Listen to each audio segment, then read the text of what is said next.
Hello friends, কেমন আছো তোমরা সবাই? এখন আমি হচ্ছে একটু মাঠে, বিকেলবেলা একটু মাঠে যেতে খুব ভালোই লাগে। যারা গ্রাম থেকে তাদের অবশ্যই খুব ভালোই লাগে।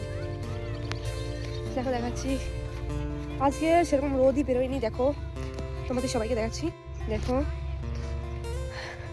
শস্য বাগান তো দেখতেই পাচ্ছ তোমরা। আমাদের বাড়ির সাইডেই মাঠ এটা। আমি আর আমার বিয়ে এসেছি, একটু পরে বাজারে যাবো, আজকে হাটবার তো বাজার করতে যাবো একটু পরে দুজনে। আমার আরও দুটো বান্ধবী এসেছে কলকাতা থেকে, ওরাও আমাদের সাথে যাবে। তো একটু ভালো, তার আগে রেডি হয়ে একটু মাটিকে ছবি তুলি, তাই তুলতে আসলাম আমি আর আমার বিয়েন। আমার মুখে অনেক ব্রণ উঠেছে, দেখতেই পাচ্ছ তোমরা। মেন কথা হলো আমি জল খাই না, এই জন্য আমার মুখের এই অবস্থা।